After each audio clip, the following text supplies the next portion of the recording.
What's up, everybody? Welcome to Coldplay Replay, the last episode before the release of the brand new album, Music of the Spheres. Made it. We made it. We made it, y'all. We made it. So every episode, we rank and review each Coldplay album, that whatever the episode's based on, leading up to Music of the Spheres, which comes out by recording like 28 hours or something like that. So not too far away. It's almost here, but yeah, we're countdown begins, man. But yeah, let's introduce everybody. So we got some other Josh. Y'all, just a heads up, Discord now has built-in backgrounds. That's, I'm not a tech wizard. This is here, and you're gonna have to deal with it if you're watching this. We got Gino Viteri.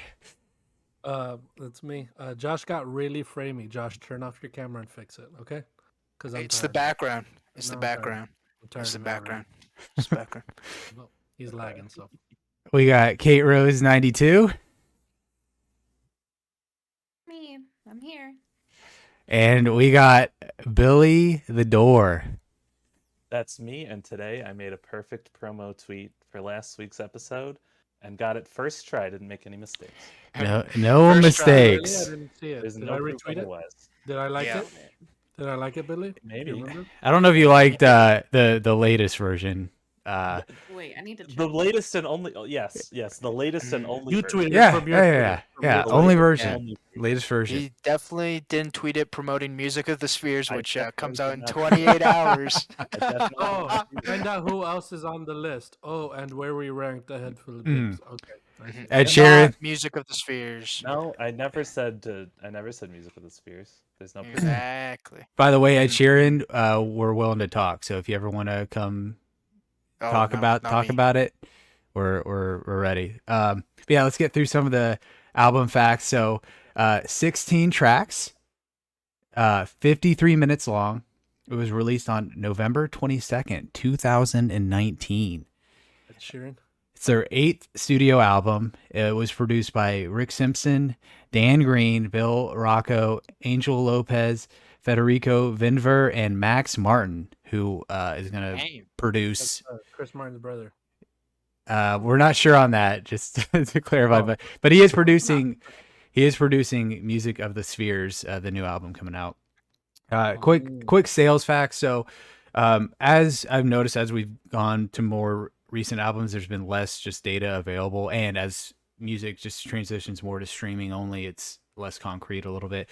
But the sales facts for this are very interesting, and we can talk about it too. But it debuted at number 7, not number 1 or even number 2, number 7 when it came out. It only sold 48,000 units during the first week it came out, and 36 of those were pure sales. So adding up all the whatever the algorithm is for streaming data. So only 48,000 album units earned during its first week. Does that include like physical albums as well? Mm-hmm. Yeah, 36 pure albums. So 36 physical copies, 48,000 including streaming. Which, if you compare it to like Head Full of Dreams, Ghost Stories, Milo, it's all those albums were like 270,000, 300,000. So huge drop. That's crazy. But life to date right now, we got 740,000 sales, which is still a lot lower than all the others. Some of the others are like 3 million, 8 million, 10 million, stuff like that. Spotify, we got a combined 529 million streams, which again, way lower if you just compare it to A Head Full of Dreams. A Head Full of Dreams was like 2.5 billion, their last album. Some awards and charting info. So charted number 7 at the US Billboard 200, which is way lower than normal, but it was the number 1 rock album on the US Billboard charting data. It got 2 Grammy nominations. Because of COVID, everything got delayed. So this was the 2021 Grammys. It got nominated for Best Recording Package, and then it got nominated for Album of the Year, which was another. Kate's already smiling. Great tragedy. The list, Kate. She can't. No, she can't. She's not at it. No, I'm happy it got nominated. Considering like everything you just said, the statistics for everything you just said, it's amazing it got nominated for Album of the Year. Like, that's great. Yeah. So, and we'll get into it. That's his folklore, but it's fine. Well, yeah, great tragedy. So we'll get into some of the reception, but sales were super down for this album, but the reception is one of their highest album for like one of the highest for any of their albums. So, but we'll get into that later. So, Billy, first time listener for this album. What did you think of this album, man? First time listening, and who hid this from me? This was Coldplay very, did. very good. I really liked it, and I feel like I was listening, and I don't think I've ever heard any of the songs before. I don't know if any of this did the singles get played on the radio at all? I'll get it. I'll get into it. I'll get into it later I'll get into it later why this album was not the hotness it could have been, but I'll get into that later. Yeah, but I loved the themes. I loved the sound. The sound was unique again. And I know last week I was talking about how like a lot of the songs, they were good. They were like fun pop songs, but they sounded like songs that I had heard before, and a lot of these songs sounded a lot more unique, which, oh my gosh, I love this album so much. Awesome. Okay, this is your first time listening to this album too, correct? Yes, it was also my first time listening. I had heard the single Orphans on alternative radio. That was the only song I had heard. But I had never listened to this album. You've been telling me to listen to this album before we even knew this podcast was going to be a thing. So it was a long time coming. Yeah, this album was really interesting. I didn't know I honestly still don't really know how I'm gonna rank it or how I feel about it overall, really, but it was really interesting. It basically felt like a history book coming to life is kind of how I imagined it.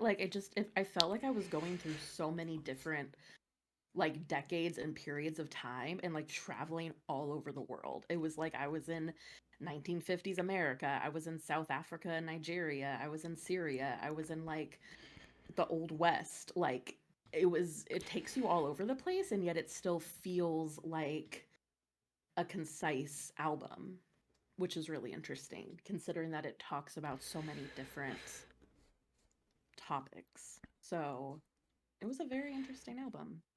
I'm glad I finally listened to it. Yeah, they interesting that you brought that up because for like a lot of the promo stuff they used like early like 1920s like imagery and sound compositions. And then yeah, there is like different international influences as well as like there's definitely like 50s vibes and stuff like that. So Oh my gosh, so many international influences for sure. yeah. So that's a very, very good point you made. Gino, man, this is your first time listening to it as well. Well, okay, yeah. So pretty much everybody except me. So Gino, Yes. first time, man. And this is what'd you think, man? What'd you think? Like Kate said, it did feel like a history book, something like that. Going through a lot of parts of the world. And previously, like I mentioned, Coldplay does a lot of cultural appreciation. I noticed that here in this album specifically. But aside from that, as much as I respect that, I didn't like it. I didn't appreciate, not appreciate, but I didn't enjoy the music as much as the previous albums. Aside from just a few songs, it didn't feel much like Coldplay to me. Based off of everything we had listened to, this is entirely different from anything they had done before. And it's interesting that you brought up the reviews that this is the highest rated one, and all the other ones are lower. It feels like they're the people that reviewed it just didn't like Coldplay, and now they like this. But it's weird because this feels entirely different from Coldplay. Mhm. So I mean, I don't. I'm not saying it's a bad album. I didn't listen to it, and if I never heard it, I don't think I would have missed out on Coldplay specifically. And a lot of the sales and stuff makes sense because it just feels that way. I don't know. It's aside from just like songs that I had never heard before. There were some good ones like Josh mentioned, "Cry, Cry, Cry." They're interesting songs to me. Not that I would like I'm gonna freaking put this on repeat because I love this song, dude. No, it's just like this is an interesting song. It's pretty cool, but I'm not gonna go through the album again or anything like that. Interesting. I don't know where I'm gonna put it yet. We'll have to see. Okay. Well, Josh. You know when people tweet like 2015 was the last good year, um, that's kind of like something that was brought up in the Apple Music description of this album, because this album is made 4 years after the fact, so 2019, and there's a lot going on in the world, and this album just reflects all of it. Like this is definitely a worldly album that has a lot of like issues facing the world at the forefront of it.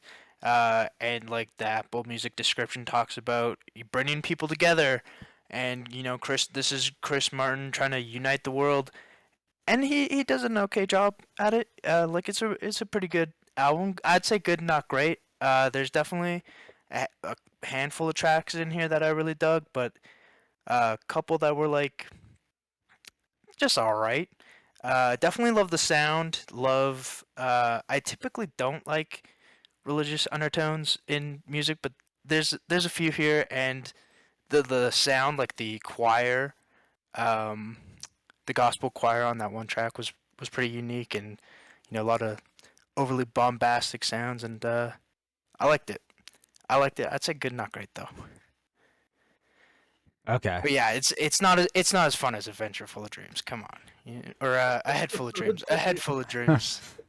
A Head Full of Dreams. That's a lot of we're fun. missing More More fun fun. we're getting last missing week's album songs now that are than like being- those like stadium bop, you know. yeah, Mm. yeah. Like, that's Exactly. not what this album is. Can And I that's just- okay. Can- It's just different.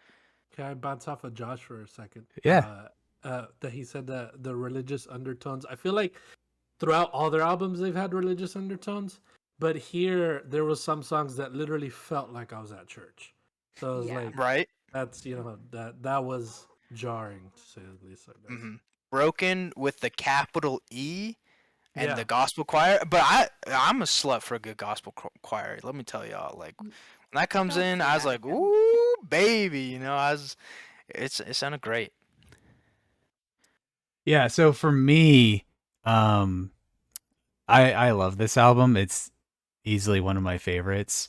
But I'm an old play kind of guy, so I love like the intimate, stripped down sounds. I kind of like how they were able to like make this kind of album, like there's literally like gospel choirs, and then there's kind of more traditional Coldplay like radio style songs. Yeah, it's such a fascinating album. Like I don't know, it's also intimate and stripped down that it's easily one of my favorites. I don't think it's my favorite, but it's definitely like in my like top 2 or 3 for sure. And so yeah, this is a good album too. Like this album came out right before or a few months before COVID hit, and so when COVID hit, this was still like in my recent like Coldplay rotation at the time, and so I definitely like dove into it even more after that. And yeah, the fact that they try to actually like make some political statements and stuff in this album, I thought was awesome. And even though like it's not as hard hitting as other artists, it is probably the most direct they've ever been. So I do like that they tried to send a message with this, especially during like right before COVID and then during the whole Trump era for sure. But let's get into the reception. So Metacritic, we have a 73. So it's Damn. it's one of their highest overall for that. And then user score 8.3. So the user score is pretty dang high. No kidding. Yeah. So and then we got some of the magazine reviews. We got Pitchfork. Anybody want to guess what Pitchfork gave it? A fucking This is- 11. This is out of 10, right? Wait, is it out of 5? Rolling Stones and NME are out of 5. Pitchfork's out of I 10. forget every time. 8 out of 10. Yeah. 8. I'd say 7 out of 10. No, Pitchfork reviews pretty tough, so I'm gonna go 7. I'm gonna do I like feel like 7.8. they Do flip on 6. this one. I'll go 6. 6. Yeah. Josh is the closest with a 6.8. Ah, I didn't know they did damn. points. They gave it a Yeah. 6.8. Sam Points. What do I win? Sadomsky, you get the privilege to listen to their new album in 28 hours, man. That's what you win. I'm gonna listen to Pink Pantherless instead. Another Parlophone What the record heck is artist that? dude, she's so good. She's an up and comer. But Sam Sadomsky for Pitchfork, which they gave it a 6.8, says on the 52-minute Vision Quest, that is their new double LP, the world's most earnest band sound looser than they have in years. And then let's see at the end here. Yeah, for all its vague gestures towards what it means to be alive right now, he actually comes closest to nailing it in the opening line. What in the world are we going to do? Even if their answers come up short, it's refreshing to hear Coldplay searching again with the rest of us. So that's what Pitchfork had to say. We have Rolling Stone gave it a 4 out of 5. Will Hermes wrote the review. And he said, the easy listening rock kings deepen their politics and globe-trotting sound on a downright compelling LP. And then last but not least, we got NME. Charlotte Kroll gave it a 4 out of 5. And she wrote, Chris Martin and company take on heady themes of love, war, racism, faith, gun control, friendship, climate change, police brutality, and more. This inventive 8th album is proof that Coldplay are more adventurous than they're often given credit for. That's a little breakdown of the reviews. But let's get into the favorite song category.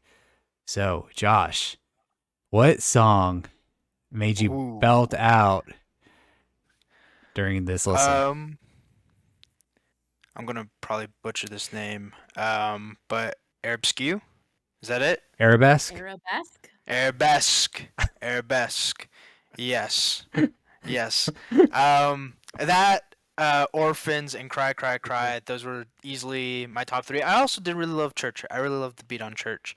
But Arabesque, Arabesque, Arabesque. Arabesque, It's esque of Arab. Arabesque. Arabesque. I really loved kind of like the themes that like we all share the same blood. We come from the same place. Um, and then yeah, Chris Martin singing in French. A weird choice, but okay, I'll take it. They also have that um, they sample like an old timey movie, saying that music is the weapon and music is the weapon of the future. And if I'm correct, this is the track with the hot saxophone Yes. solo Yeah, it is. right in the middle, and that like.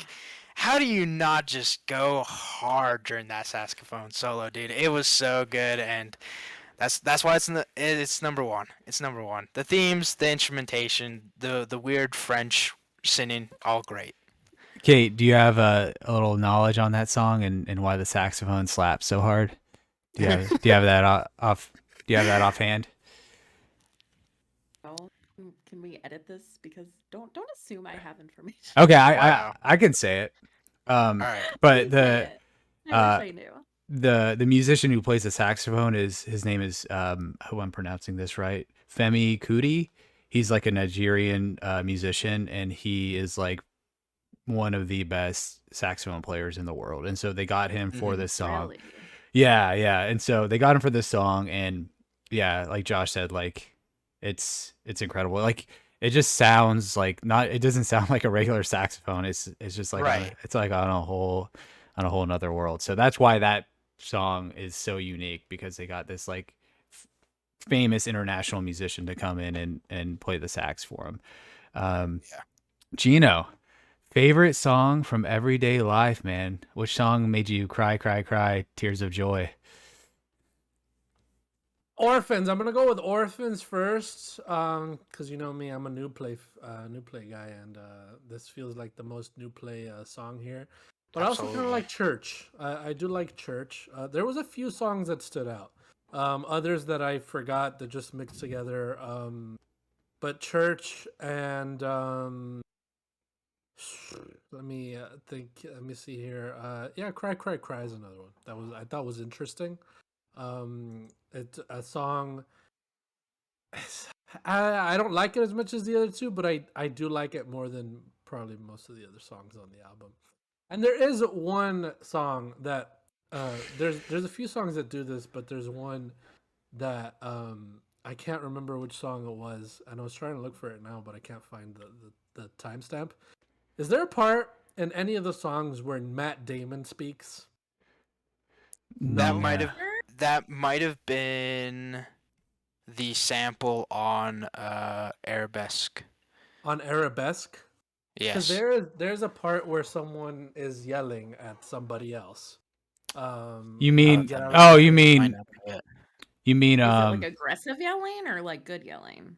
You mean No, it's like trouble in like town? fighting. Is it Trouble in Town? Yeah, it's 'Cause what part? What time is it? it's 'Cause like towards the very end. It's towards the very end. yeah, it's not Matt Damon. It's a It's police. not Matt Damon. No, Not Matt Damon. it's It's a a British cop. it's a police. It sounds like there was one scene.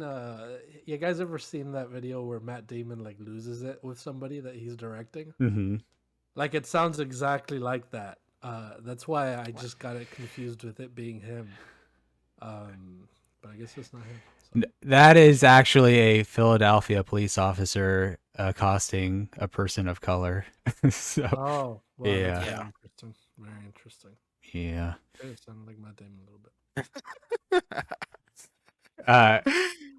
Kate, which song made you cry, cry, cry tears of joy as the sun rose to the heavens?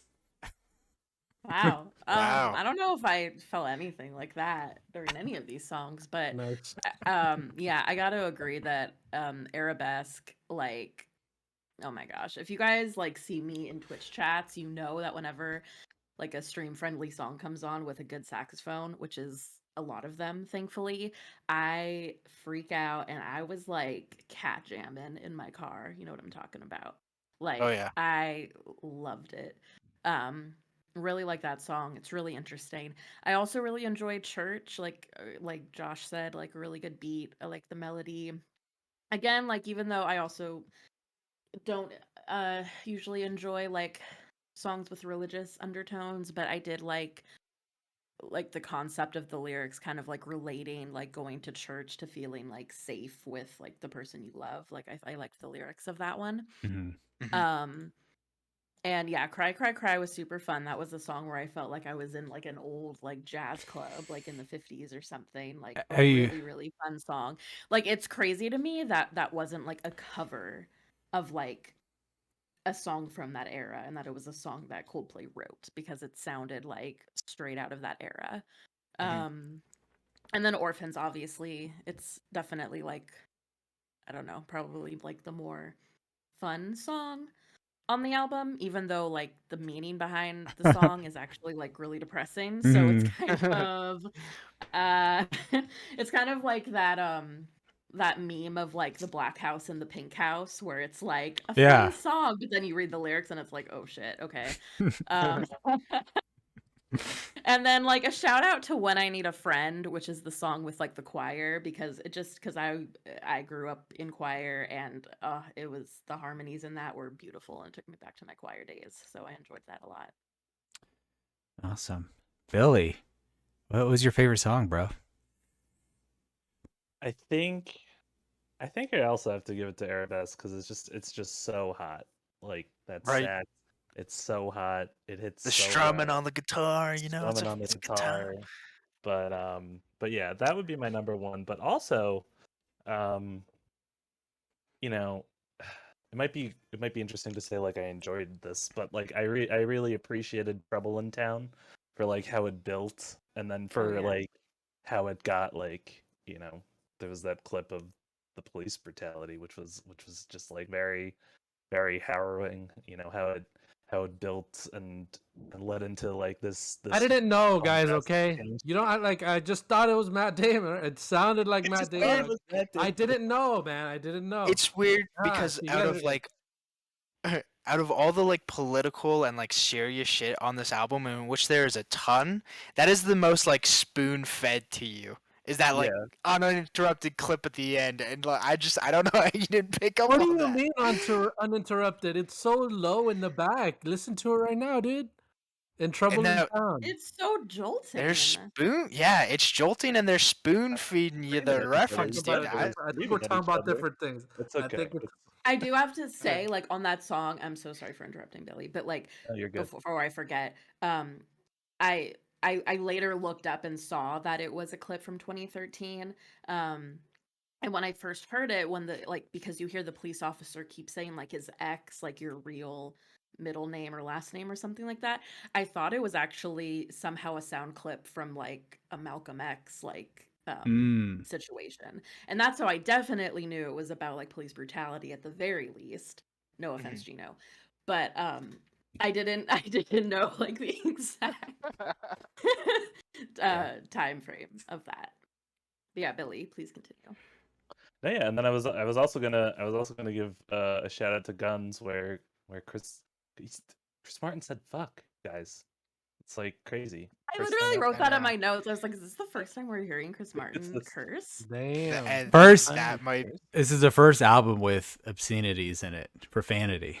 Yeah. yeah. Oh, yeah, Yeah, for sure. yeah. I looked at the 2 disc track and I was like, "Whoa, we got some explicit songs on here! Oh my god! Oh my god, y'all!" It was Getting out of their comfort necessary zone. though. Like I'm glad he did. Like it was Mhm. for a good Yeah. reason, if that makes sense, you know, because the Yeah. lyrics on Guns is intense. Yeah, Mhm. they're yeah. Yeah. But yeah, shout out to Guns. Not the thing, the song. It's Guns are also badass. like you got that pretty sexy guitar going.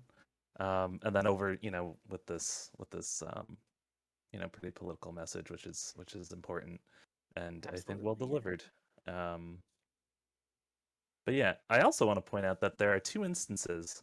So in Arabesque, he talks about music as a weapon of the future, Hmm. and then also they're talking about in Guns they talk about like melting trombones and drums, like Mhm. and it's interesting that leading into Music of the Spheres, we know that we're getting the return of the silencers and like the battle, music's illegal. So Oh my that's an interesting gosh, I did not observation even that I made. put that Interesting. together. Interesting. Good looking out, Billy. Oh, Billy. that went right over my head. Oh my god, I don't know. This is Billy's I'll have to album wait right now. 28 hours, I guess. So for my favorite song, so I'm probably the highest on this album than anybody else here. So I have a bunch.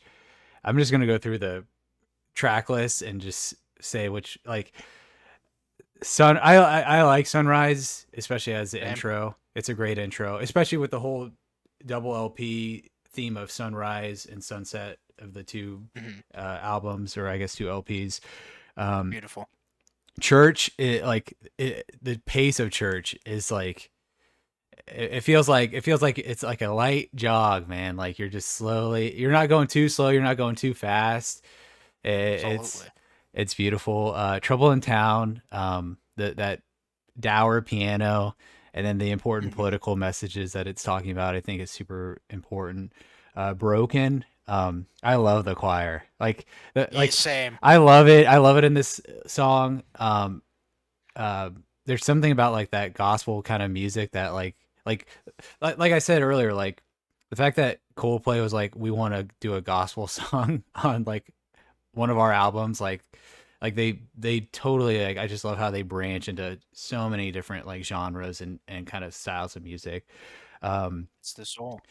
Daddy, I love. It's very sad. The piano, I like the piano. So The sad. the little the piano like bit. I'll And get then, into it during the hot stop. okay. And then I'm looking right at you for this one, Josh. Wonder of the World, Yes. Power of the People. I love how short it is, bro. It is so short. I love it. And I love how Okay. I love how he's not even like singing into the mic. He's kind of like looking all over. Like it's like I know. I love that, dude. It's beautiful. I didn't know what that meant, but I know Gino's very big on the transition. So when Daddy cuts out with the bird, and then when that song Notice opens up that. with the I same noticed bird, that. and they're outside, I thought that was very cool. And then I noticed that. yeah, I love those tracks. Arabesque, the saxophone is amazing. I think it's a little too long of a song, but it's okay. Um, and Absolutely, it's earned it.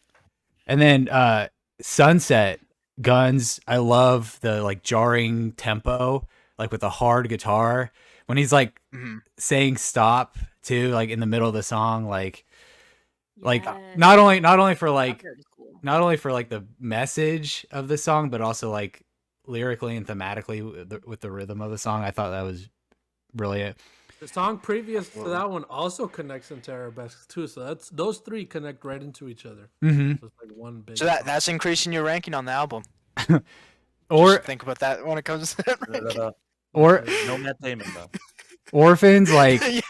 no, Matt Damon. Matt Damon. Matt Damon. We ran out of time. Songs leading into each other, bring it back up. Mhm. Mhm. Sorry, Matt Damon. We ran out of time. Orphans. Orphans is like it's such a fun song, even though like the message of the song isn't that fun. It is like musically just such a it always makes me feel good, even though I'm like listening to like when I actually listen to the lyrics, I'm like, it's kind of sad. Little uplifting. I could go. We could probably have like a 30-minute episode like just on that song, to be honest. And Yeah. all the meanings behind it, but Echo. I love the guitar. And then I know the lyrics are pretty biblically charged, I guess. But I don't know. Those what comparisons, metaphors, I don't know. They worked for me. Cry, Cry, Cry. That's definitely my favorite song. I just love how hard and low the piano goes. It's just such a beautiful song. And it's not too long. It's like a really tight, concise song. Like it's very short. Every time I play it, I always like play it one more time just because it's so beautiful. It feels like I'm at the bar with a whiskey with an old fashioned. Speakeasy. When I was listening to the album, when I was listening to the album today, Gino, I was like, I'm getting some Gino at the Speakeasy vibes right now, man. Yeah. Oh yeah, because you messaged me when I was at a Speakeasy. Yeah. Definitely there. Old Friends, I really, really love. Again, it's super stripped down. I love the guitar and the not music video, and we'll get into it later, but the visual like thing of this song is so. It always like touches my heart and makes me tear the up. song almost made me cry. Yeah, it really did. And then Everyday Life. I don't know. It's like that classic Coldplay like piano ballad kind of vibe, and that's always up in my jam. So I love that. And then Flags, I haven't listened too many times. I listened to it a couple times for this episode, but it's great. But I don't know how to like place it or feel with it, just because like I feel like it's at the end of the Japanese album, so I guess it's just at the end. But I don't know. It's really good too. And so now we're gonna do a little refresh here. We're going to the hot stop. What song made you not want to like Everyday Life? What's up like Everyday Death, man? What was like I am done with this album. Get this out of here. What song left you broken? There we go, Billy. I love that. What song left you broken? And then we're going right back to you, Billy. What was your hop stop for this album? Don't hate me. Don't worry, Billy. I think so. Like all like, I struggled with this. I think this is another situation where like they're all good. I love all my children, but you're making me pick one, and I have to give it to the title track, Everyday Life. Oh, okay. I think, yeah, I think it's oof. It just like for an album so unique, like it just felt like something that I've heard before.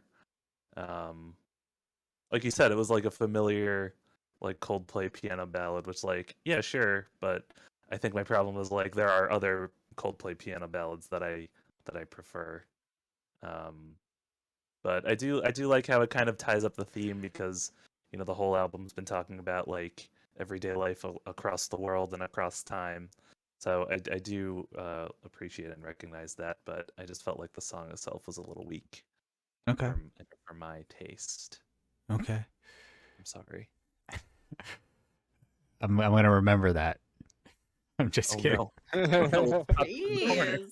Is it Billy gonna go on the list? No, I'm No. joking. No, Wow. not the Wow. list. No, What wait. happens to the people on the list, Brett? Do they die eventually? No, nothing negative. Just they're on a list, and whatever happens, okay. happens. You know. Whatever happens. Kate, what was your hot stop? Which song, what like you just didn't jive with? You know, I struggled with the hot stops because honestly, what I love about the album is kind of also what I don't like about it. Is that it kind of like it is very political, war-based, religious-based, and it's not an album that I can like imagine listening to a lot in my free time. Like it kind of makes me feel like it's an album that I have to listen to like write a history report on it or something, which like again isn't a bad thing.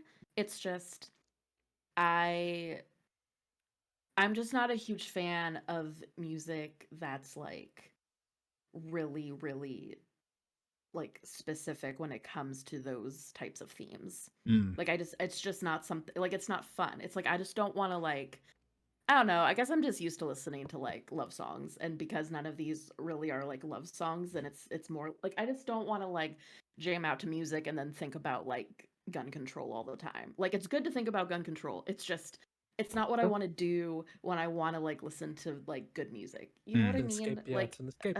it's like it's give and take. Like it's hard because Yeah. like I'm so glad that they did. Like I'm so glad they wrote this album, but it's just kind of a hard album to listen to. So I don't know. I'm still very torn. Um I do have like a small list of songs that I would skip if I were to listen to this song again or this album again, and they are Sunrise, Daddy, Echo, Old Friends because it makes me cry, Children of Adam, and Everyday Life. Wow. So yeah, I'm done. That's it. Like, did I freeze? No. Gino, you cleared your throat, man. You got let it rip, man. Yeah. What song was your hot stop? I didn't like a lot of the songs on this album, but I don't know which one to pick. So I'm gonna go with "Broken." I didn't like "Broken." All the songs you could pick. Wow. Get out of just here. I just watched the Midnight Mass. I'm not into this religious stuff, man. I don't want to be at church, you know? Like that's scary. Like I'm not going to do that. Ever since I was a little boy, I was always scared of the stained glass and the freaking singing and the all that stuff. So, when I heard this song, I was like, "No, I'm not doing this. I'm listening to Coldplay. I'm not at church." You know, like that's what I'm feeling here, man. So it's like I'm gonna skip this song always because I'm not gonna go through it. It doesn't connect to anything else, so I don't have to listen to it, you know. So I don't wanna listen to it. I don't wanna be at church. You know, that's it. And this song did it. When I Need a Friend did the same thing, but it did sound nicer. It sounded better, not as jarring as a Broken. Um but I guess other songs, Daddy, I don't like Daddy that much. Um it's because a lot of these songs like mixed together. I can't even remember what they sound like. But yeah, I guess I'll just pointing out Broken would be the one that I would like the least. This is definitely never gonna listen to it again. Only listen to it for this. Not gonna seek it out, you know. Wow. I think that's the first time we've gotten a never listening to this song again We're out listening of to this again. any of the Sorry, episodes. dude. No. That's great. Josh, you kind of tipped your hat a little bit earlier to your hot stop. What was the song that you just hated? So easy. Like, so I typically I get down with political music, religious stuff I don't really vibe with, but even with all the religious stuff on this album, it was so easy to pick out Daddy as the hot stop. And it's because I just hate listening to Chris Martin say the word daddy. It That's basically another ruined thing, the yeah. word daddy for me because I love the theme of the song of like a child wanting to reconnect and talk to their distant father. I love the piano. I love like how slow it was. I loved Chris Martin's voice on it. Towards the end of the song, when the guitar picks in and the xylophone comes in, it was a beautiful moment that like leads into the bird into the next couple tracks. But Chris Martin saying the word daddy like 25 times alone on this track is what killed it for me. Yeah, Hot yeah, yeah, stop. yeah, Josh, what if he Absolutely. said sorry? dude. Yeah, he did Does say that Um, make it sorry. better or worse? if he So said you're not. sorry instead of daddy, Sorry. or if Daddy? he Sorry. apologized to me. Yeah. If he apologized to me and then he changed the word to like father or dadder, dad, Dadder. dadder, father or dad, I'd be fine with it. If it was father or That, dad, that's the thing. I was listening to Broken, and I'm like, I don't like this, but let me listen to it all the way through. And then Daddy comes on, and I'm like, this song's boring. And then I look at the title, and I'm like, Daddy, what the Dad. heck is this? What's going on here, man? I thought the exact Josh and same thing. Gino are not hot for daddy. No, that's the thing. I'm typically hot for daddy, just not when Chris Martin is daddy and saying daddy over and over again. Then I'm not hot for daddy. Other than that, though, I'm pretty hot for daddy. Okay, so my That's hot stop. Um, this is tough because I generally, This is a tough one for me, man. They're all Brett's babies. you know My what? baby's I'm Brett. gonna throw a curveball here. Oh no. Ooh. I'm gonna say champion of the world. It's That's my one of hot. my Tell us my why. least not favorite ones. Does that make sense? Sure. One of the Oh. forgettable ones. It's one of the for me. ones I didn't like the least.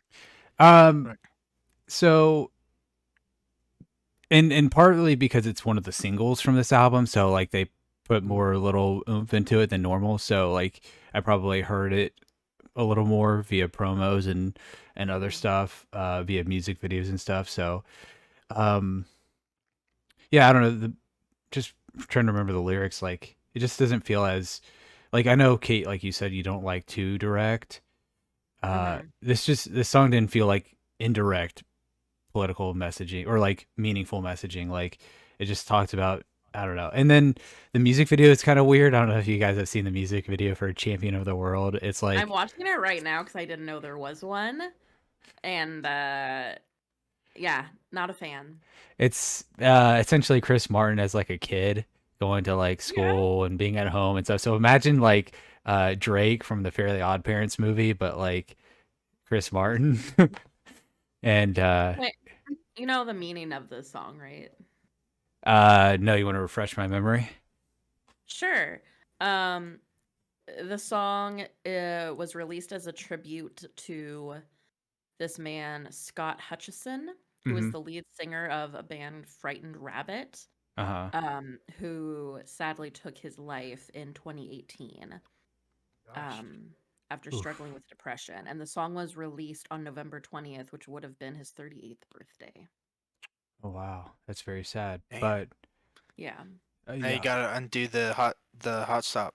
Yeah, Right. why You did got the bigger song than is John pretty Cage. good? Like, no, like his Well- reason is valid. Like, it's fine. I know. Well, and then I don't know, like the like the harmony at the end, like when the song's building up to like the crescendo, like the harmony like it just feels off to me in a way that like even if it is intentionally set to be that way, just doesn't like I don't know, just I don't like jive with it that much. It's a good song, but I don't know, like it's just not like one I'm gonna seek out like Gino. I will listen to it again probably though in my lifetime for sure, but yeah, Okay, that you guys gonna all click need on- to you're go gonna to the click on music Broke. video. You guys all need to go to the music Oh, yeah. video for Champion of the World and go to like 144. Brett, Okay. you're gonna click on Broken and listen to that again. Like you're gonna seek that. yeah, song? dude. When I'm I'ma do that, broken, dude. I'm in need. Yeah, dude. Heck yeah. Yeah, absolutely. I'm Powerful. gonna make a playlist of just gospel Yeah. music, and that's gonna be like #1 on there, dude. I Along with think like so. other gospel music. I don't know. Just it hits different. It's good for the soul, Gino. It's good for the Yeah. soul, Hey. dude. Kate, are you referring to the tiny Chris Martin? Yes, I'm referring to the tiny Chris He's Martin. so small. Here, I'll He's see so if I can get a small. screenshot. He's small, SMOL. He's so small. He's look how small he is. What thing is it? 144. Like 144. Put it in voice He's a chat. little baby boy. No, Look how small small. baby. It just doesn't feel like a super strong. It was just an interesting choice. Oh It's yeah. definitely a choice, making him a tiny, like, The whole music 40-year-old video man is a going to choice. school with It's children. very Coldplay though. But now I Like- want to look for the comparisons with the lyrics and what you told me, Kate, about that other artist who took their own life, and then with the music video too. Like I mean, I have to say that knowing that in the very first verse, there's a line that says, "This mountainside is suicide," which, like, I feel is kind of weird to like straight up put that that word in a song that's like dedicated to a man who took his life. Like, I don't really know how I feel about that, to be honest. Yeah. And sorry if that word is like triggering to anyone. Yeah. It's straight up in the song. I don't know. It's interesting. And so let's transition to our next category, just the opener, closer songs, how we felt about them. So, you know, I know Josh, you know, sometimes I like to get technical, but since this is technically a double LP, I do want to discuss the opener and closer for each album, and then we can also talk about Sunrise / Church as an opener for the entire double LP as a whole, and Everyday Life as a closer for the whole double LP. So openers, let's talk about Sunrise, maybe a little bit about Church. How did we feel like how that opened this album? I thought it was pretty Beautiful. good. I thought Sunrise felt like listening to a sunrise. Very indicative of that. And then going to Church. Church isn't a bad song either. So I think it's a pretty strong opener itself. Yeah. Sunrise. Yeah. Kate, Billy, Josh, anything to add?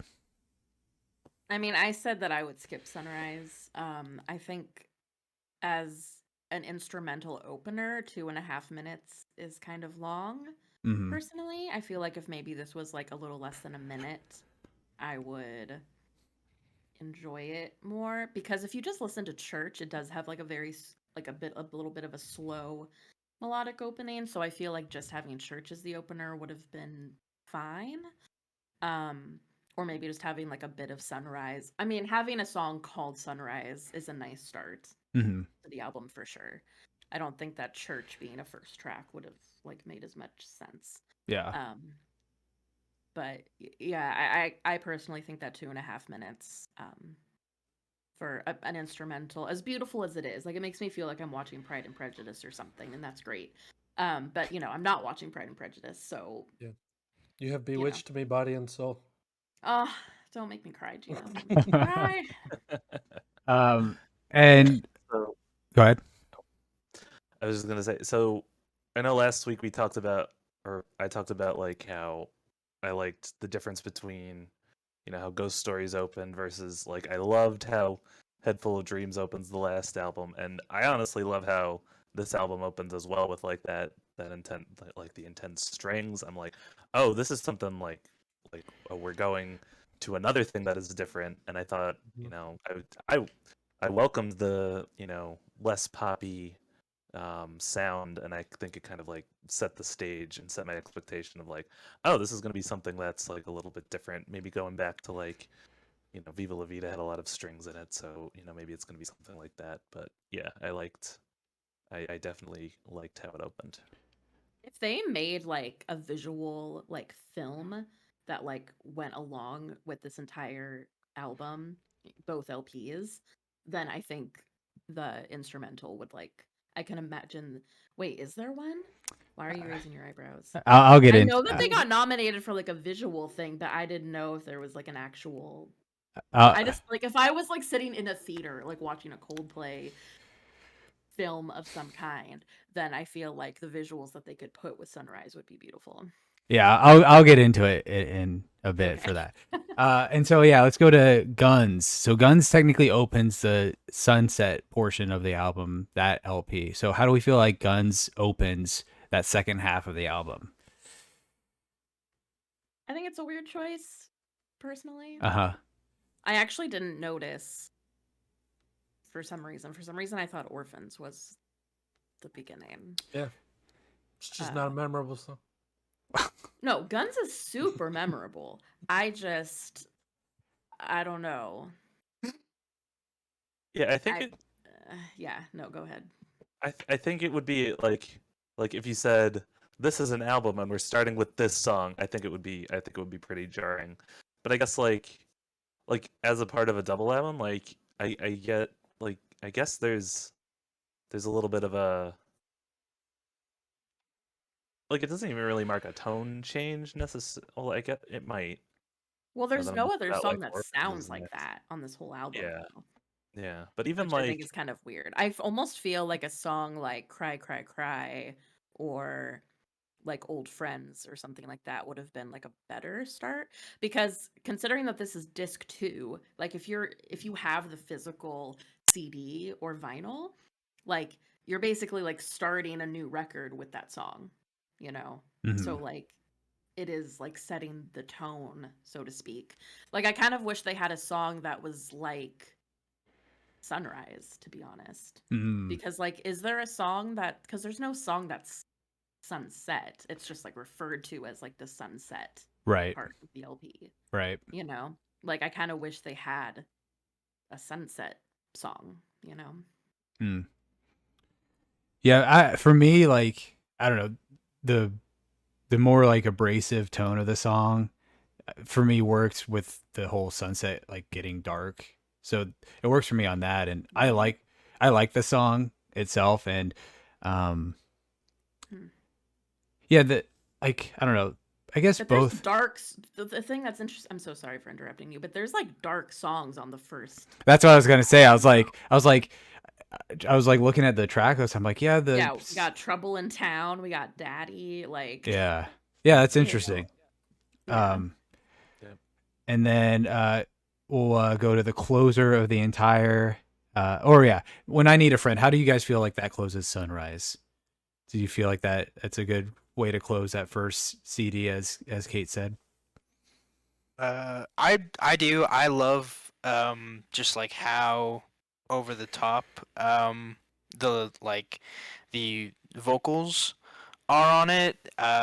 It definitely has that like church feeling, but like more of a um in a lower register and kind of a little bit more over the top and bombastic, and like it's very cinematic. Both Sunrise and When I Need a Friend are like very cinematic ways to open and close this album.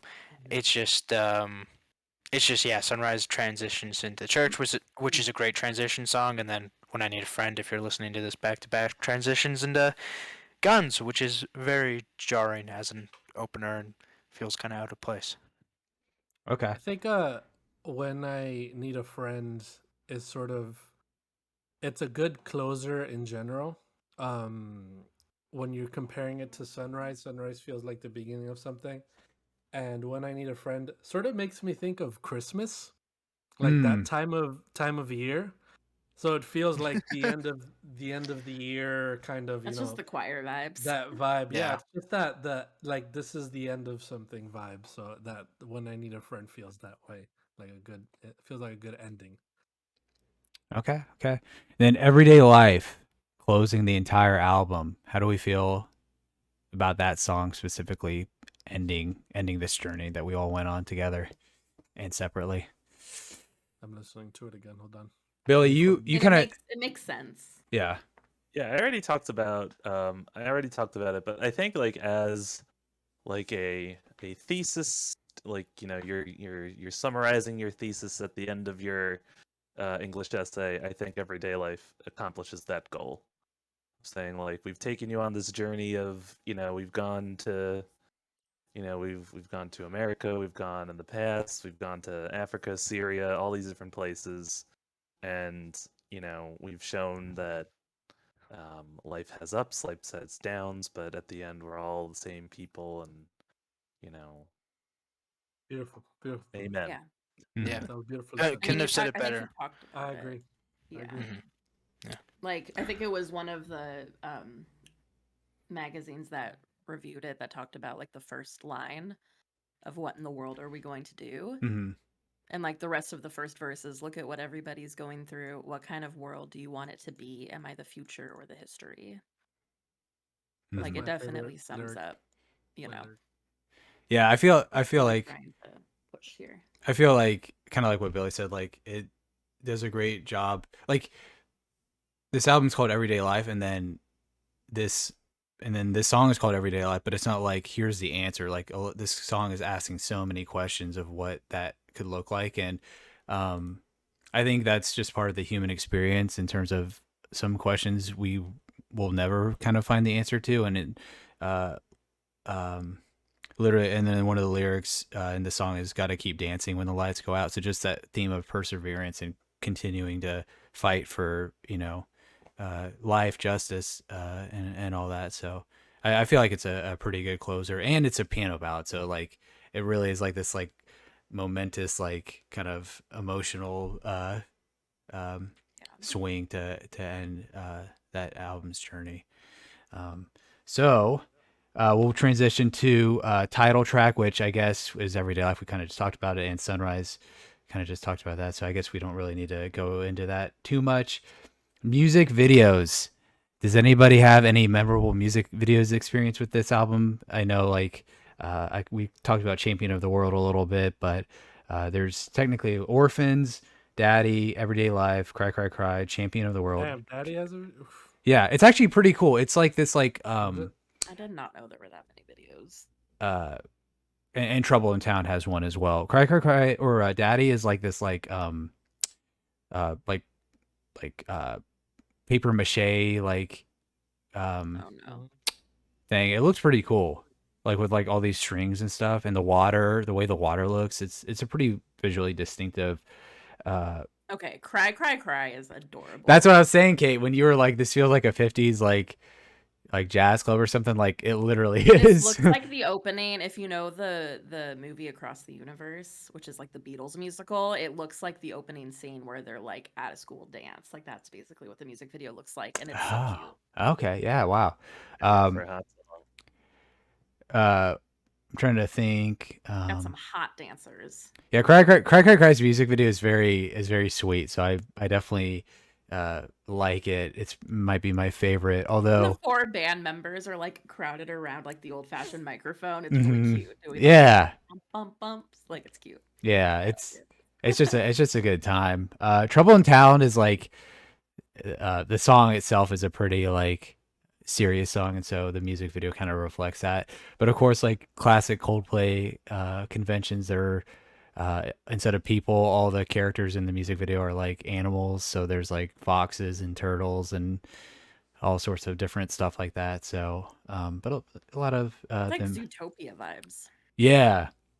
Um, Orphans is very fun. They do this cool technical thing with like I don't even know how they did it, but like the camera kind of rotates and stuff, so it looks like they're upside down and everything. A lot of like live action shots. I think it was Orphans or Everyday Life that had Chris Martin. I think he was in New York City, like in front of the museum, where he's just like, Oh, it was Orphans. yeah, That's Orphan. he's literally just playing In on front of the Met. yeah, he's playing on the stairs, and like, and part of the music video guy comes up. He's like, "Hey, is it cool if I like sit over here?" And he's like, "Yeah, go ahead." And like, um, previous music videos kind of incorporated like live elements, but this was like pretty like, pretty Live yeah, on like the spot. off the cuff. Hmm. And I think then Everyday Life. If I could talk about, is that what you were about to talk about? the music video. Yeah. Yeah, what would you have to say about that one? I just like I keep saying, man. They appreciate different cultures, man. You could see that Chris Martin really is a man of the world. You know, like he he really like that mantra that he has of let's bring everyone together. Hmm. He really shows that in these videos. He appreciates what other cultures do, what they all have to show, what they all have to I guess say for themselves or whatever. And this video shows that too. It's like a movie, which is really cool. Yeah. It's like a Yeah. short film, so that's really nice. Anything else to say about any of the music videos before I go to the next segment? I didn't. I watched a bit of Orphans, and then I've of course brought up Champion of the World.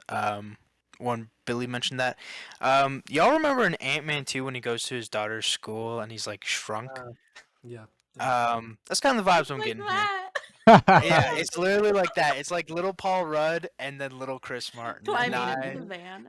climbing Oh into the my god. van. That's exactly what I think of when I see this music video, and I'm so happy that Chris Martin signed off on being a little guy, just like Paul Rudd. Yeah. I guess they saw Ant-Man 2 the year prior, and they're like, "Fuck it, let's do that." Um, That yeah, is this fire. is great. This is great. So I want to transition to the next segment. It's only unique to this album, and I'm the only one that's going to be able to talk about it because I was the only one that watched this. But Great. like Kate brought up, there was this awesome visual element to the album that they did for the album one time only, and it's on YouTube. Like you can watch the live in Jordan performance on their YouTube. But because this album is called Sunset and Sunrise, with the two different double LPs, on the day the album came out, they did a live streamed performance on YouTube where Sunrise came. Like I woke up at like 7 a.m. or something, watched them perform Sunrise part of the album, and then for Sunset towards like 10 p.m. or something, they performed the Sunset part of the album live That is only. so cool, Oh dude. And wow. so That like is it so was so cool. freaking cool because uh the live stream just wasn't them performing the songs. There was like behind the scenes stuff of them because they did it in Jordan. Amon Jordan, hopefully I'm pronouncing that right, at this place called the Citadel. And It looks beautiful. yeah, so you just like I love Sunrise so much because I have that strong identification of literally sunrise in Jordan on that I'm gonna morning. watch this.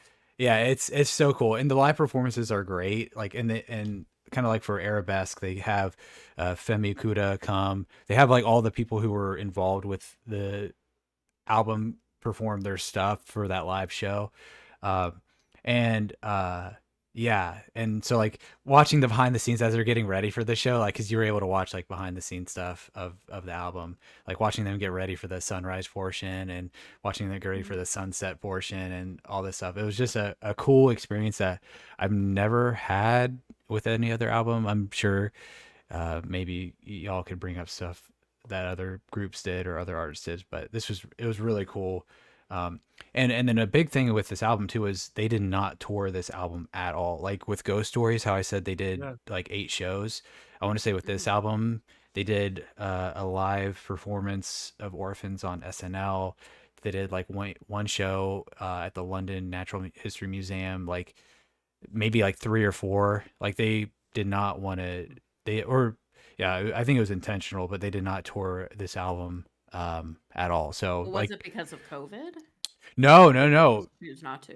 No, because this album came out in like November, so It wasn't a no. They this didn't. was this was 5 months before I Mm. I don't remember But hearing they could about have announced the tour, I'm assuming. yeah because like with Music of the Spheres, right? Like I don't know if you guys saw, I've been liking a They lot of already it. announced the Like tour, yeah. they're already kind of announcing Music of the Spheres stuff that they're gonna do. So Heck uh yeah, dude. yeah, so like this album, Yeah, like um go ahead, Gino.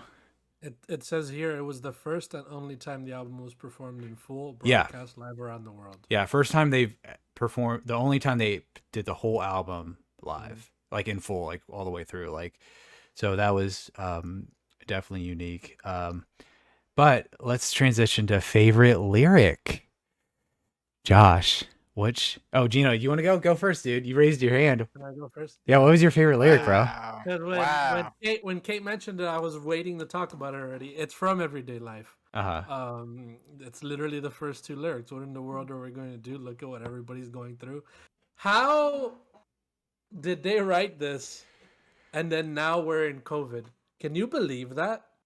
It's like they had no idea this was going to happen. So this song is literally it's sort of an anthem for the world that we're in right now. It's freaking incredible.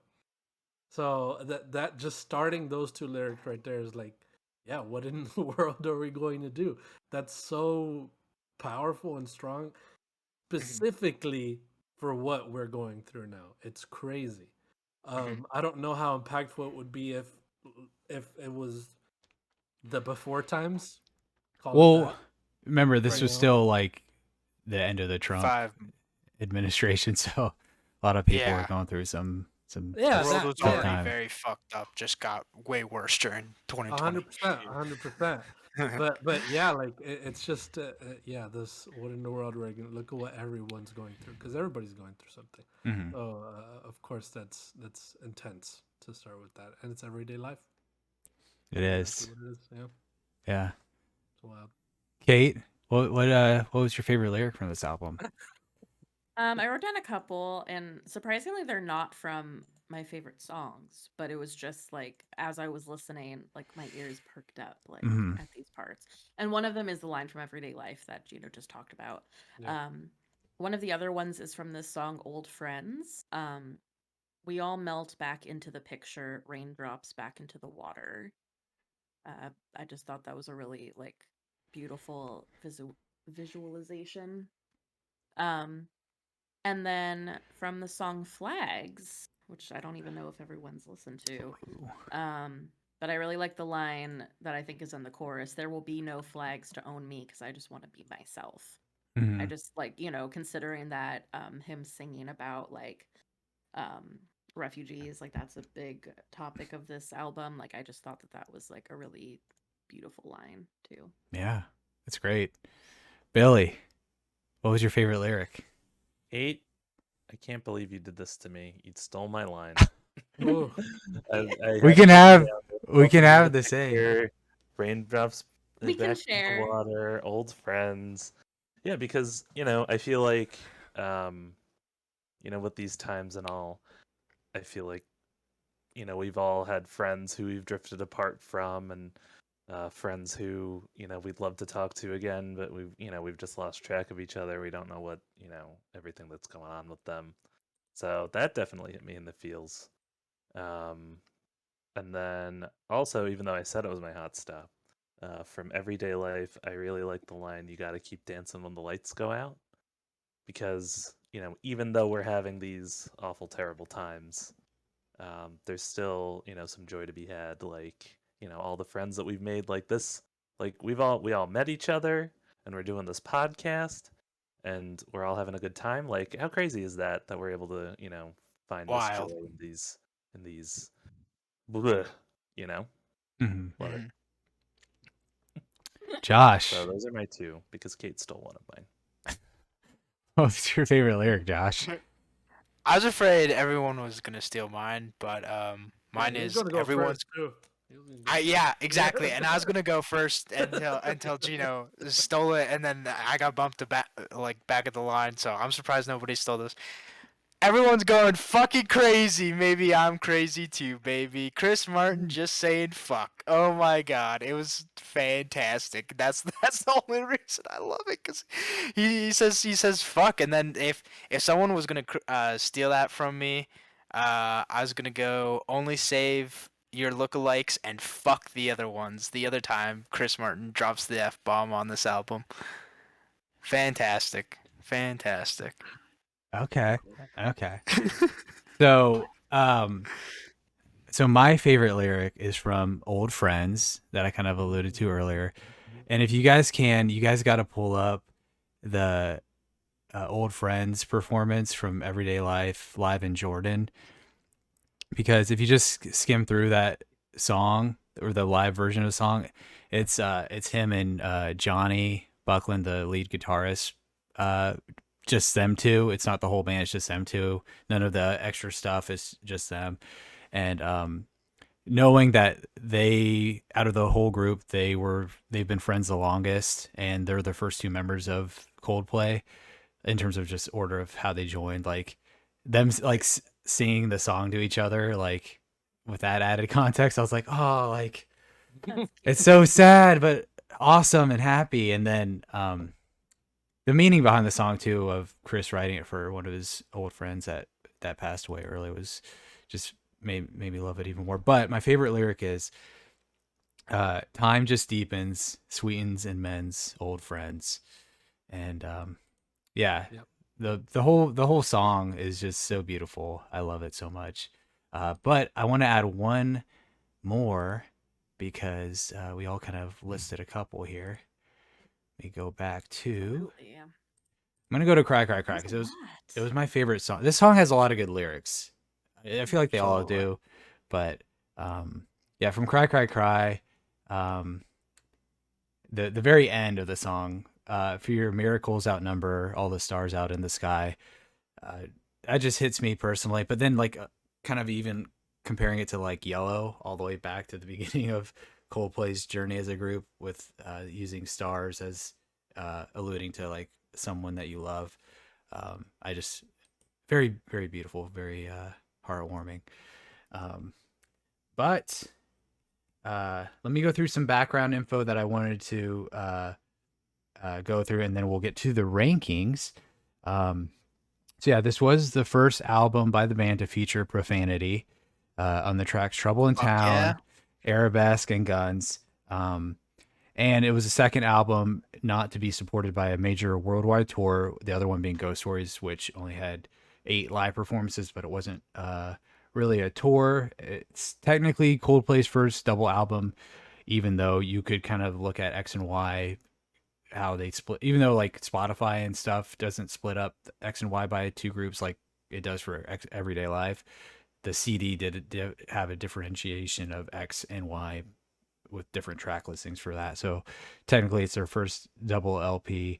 And then yeah, this song just has like so many lyrics related to like racism, police brutality, gun control, and things like that. So it's definitely their most politically charged album. But I wanted to bring up this too because we talked about the sales and how this album did not sell very well.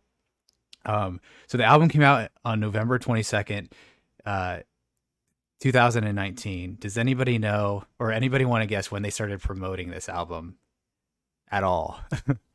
If at all. You've mentioned Day it before, wasn't it like Day of. like September, October? Like it was like literally a month before, Yeah. So 2 months. so they started promoting it on October 13th, but not like a bombastic, public relations tour going on all these shows and stuff. Like they literally like had black and white posters of like the band, not even like the band, but like them a part of like this other like Photoshop image, black and white posters around like different parts of the world. And then they did a short video teaser 2 days later, and then they did like fan written and typewritten notes, like typewriter notes, like in newspaper ads in a few weeks leading up to it. I remember seeing that now. Yeah, so like it was like so like I would have liked this album to be more well known, but like it was just like so cool that they were like, we're just gonna do this weird shit where we like not promote it at all, and do like this guerrilla marketing kind of like unique kind of rollout. What were you gonna say, Kate? Right. Oh, I feel like that just really speaks to like the album. Like I feel like that is a thing. Like I mean, for example, I think of like Taylor Swift and her album Reputation. Like she did no like promo for that because she just was in this era of like wanting the music to speak for itself. And I feel like maybe that's what Coldplay wanted to do. But then like including having fans, like I feel like they probably, I mean, I'm sure, I don't know. Are you a fan of their like email club, Brett? Are you like, do you get like the emails from them? I've Are you like in the fan club? I don't know if I'm a part of the fan club, but I am. I Wow. feel like SMH, fake this was fan, literally. You mean like the mailer? wow. Like the mailer? Yeah. Yeah. Probably, yeah. Because I feel like that's how they got fans to like write the letters was like they probably have some fan club and they were like, hey guys, guess what? We have an album coming out, and they like let their fan base know first. Yeah. Yeah, and then another big thing too was they announced before the release of the album that they would not play a world tour to promote it because until they had addressed concerns regarding travel and the environmental impact of the shows. Which, getting into Music of the Spheres a little bit, they've already hinted at like being able to do a world tour and do it ethically sustainable, like in terms of having like the environmental impact. So apparently they figured it out for that, but they made an effort for this album to not like do a tour of any kind. Um, I respect that. yeah, Well, and then also wasn't the plan to release like two, like this and then Music of the Spheres? So maybe they were thinking like, oh, and then we'll just tour after that. Like maybe that was part of it. yeah, Part of I the plan. think I don't know if I've ever seen anything official be like, yeah, we're supposed to release this album in 2020, but I remember just reading rumors and offhand stuff online about how Music of the Spheres was supposed to come out sometime in 2020 and then do a world tour, which they are with it rolling out to do that double album of like complete different vibe shifts of intimate versus like kind of anthem based sounds. Last thing I want to bring up, because this album did not sell well at all, and this there's a couple points here that I wrote down why it might have not have sold well at all. Because, like you said, Kate, Taylor Swift has done kind of albums like this where they don't promote it at all. Beyonce's done it before. Other artists have done it before, and they still sell gangbusters. But this one did not. And so one of the reasons could have been that it's a non-radio friendly sound with the album generally. Like we kind of talked about how like everyday or not everyday life, Orphans is like kind of the most, if only, like radio friendly song. So this album just didn't have a radio appeal. Lack of promotion, yeah, they didn't promote it at all. A big point too that I brought it up last episode was coming off their hiatus. Like the last album before this was Everyday or A Head Full of Dreams, and that was 4 years ago. And they really didn't do any. They did some live shows and stuff, but they really did not promote anything of any nature for 4 whole years. So that's that's a long time in the entertainment industry. And then things like changes in the music industry, just in terms of certain groups and artists that are just become more popular, certain kinds of sounds. They are like a kind of a more traditional, I guess, band with a more traditional sound. So I just wonder if any of those played a role. But in this day and age, that sales aren't everything with tours and things like that. But let's get into the rankings, y'all. So let me list the rankings real quick, just to refresh everyone's memory. So I need a refresher. number 1, we have Viva La Vida or Death and All His Friends, Prospect March Edition. Man, he's marching Oh, to the number oof. 1 spot. Yeah, no- unfortunately. Number 2, we have Milo Xyloto.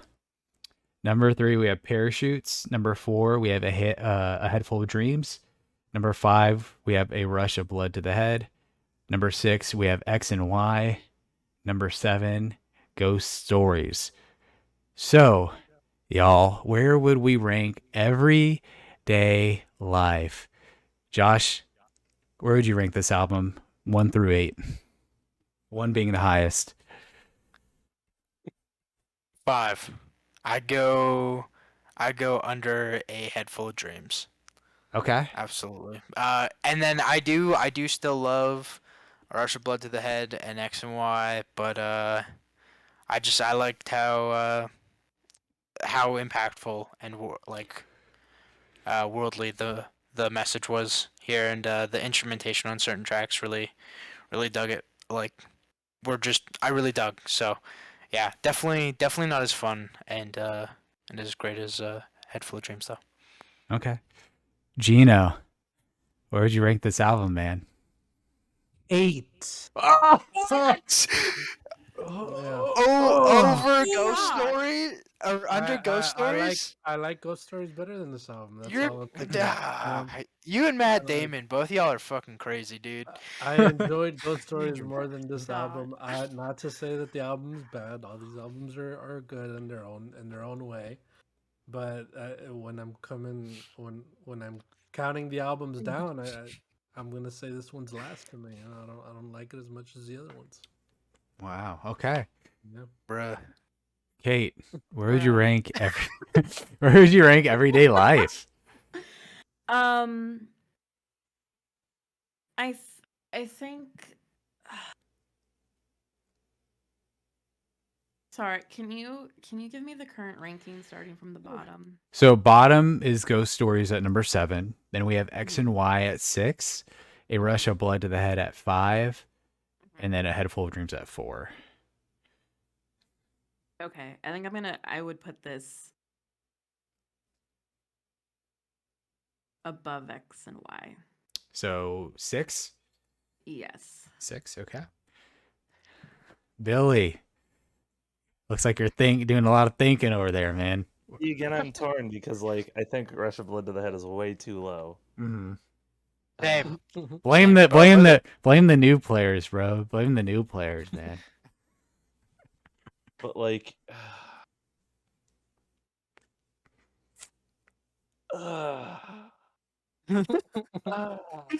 You like this album, Billy. You said you like it a lot. like it a lot. Freaking nerd, dude. Okay, I'm gonna put it. I'm gonna put it.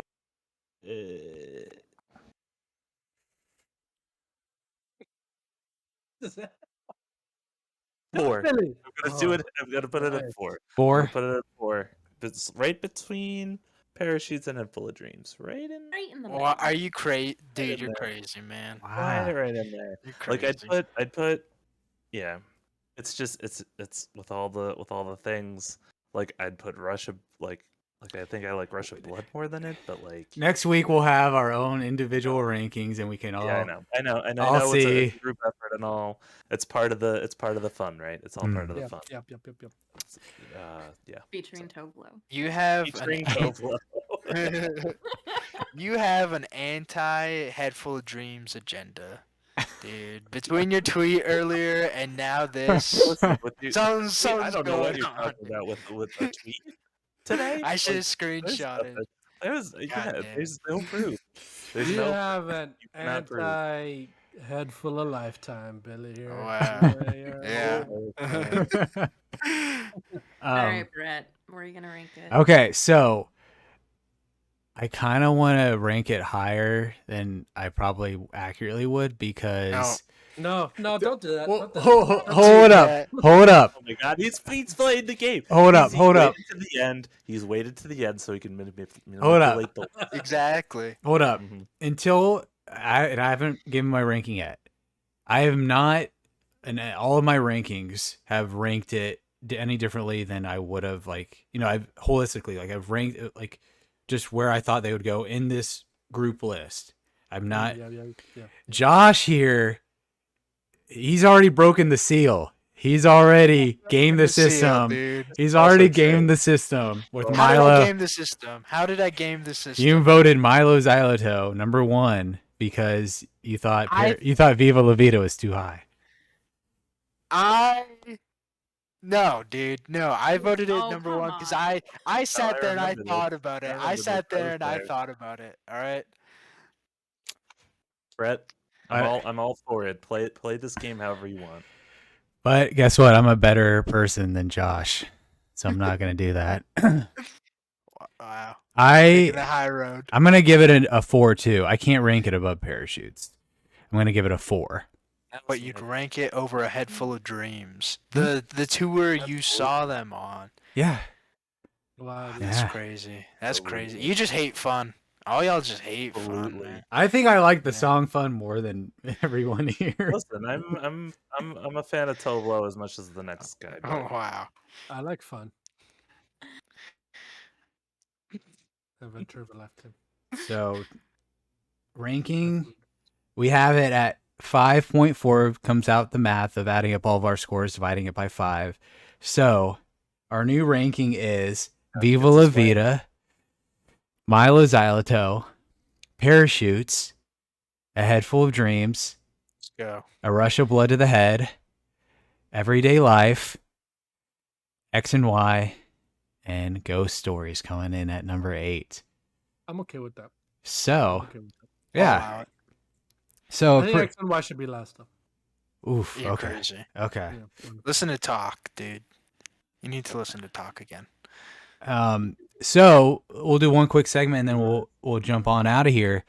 Where does everyone think Music of the Spheres is going to end up in the Ooh. group Number one, baby! ranking? Number 1, baby. BTS. All I need to say, my friends. And Selena Gomez, I guess. But still, God. that's all I Gino's need to gonna say. cheat the system next time. Oh, Just man. 'cause He is. Number 1. oh my god. Number 1 for Gino. Josh, where do you think this album is going to end up? Because it's I feel like the general vibe people are getting is it's going to be more new play. So some more Dude. newer sounds. I gotta double down on my number 1 BTS fan bit, and I gotta go number There 1 you as go. well. I've already cheated the system once before, my so might as well do it God. again. Wow. Number 1, Yes, baby. man, I mean, like, just look at them. Just look at them. It's like, Exactly. Exactly. Yeah. I think I'm gonna put it more in the middle. Probably. Mm. Yeah, for I'm me, not sure exactly where, but just more in the middle. In there. it definitely like it definitely feels like a 3 or a 4. I feel like it's hard to beat, like, for me, Viva or Parachutes. Those are like, and granted, I've listened to them way longer, but I don't know this. I'm liking all the features, man. We got BTS, Selena Gomez. I'm weirdly Yeah, excited about the Selena Gomez song. That's I think the it sounds really 15-second snippet. Yeah, I was like, okay. And then Sounds good. how do you say his name? Is it Jacob Collier or Collier? Oh, I don't know who this is. LL Cool J. No, not LL Cool J. good. LL Cool J. But yeah, Where is he? Jacob Collier, I think. Yeah, Collier. Okay, he's a great guy. Like, and he's worked on Coldplay stuff before, so it's just really on this album a little bit. So yeah, I'm very excited. I'm definitely ready to go back to the big, anthem kind Bombastic. of. Yeah, bombastic, man. It's been Yeah. 6 years since I had Full of Dreams, so we haven't gotten this newer sound or that kind of sound from Coldplay in a good while. But yeah, that's gonna wrap it up for today's episode. Everybody, thank you for watching, not licking. thank you for Did looking. you say licking? Did you say Thank you lick? for Thank you. listening. Thank you for watching. I messed up because I was gonna say like the video, thumbs up, slam, lick that thumbs up button, slam that gong, slam that bell so that you get notifications when we put up new stuff, and throw a comment in there too. What you like about this album? What didn't work for you in this album? But yeah, that's it. And next episode in a few days, you'll hear from us. Music of the Spheres, a brand new Coldplay album. The I mean, Literature album, yes. Dude, Cole, I can't wait to talk about that song, man. It's gonna be amazing. But yeah, thank you guys for watching, and we'll see you next time for the final time. Bye. Bye.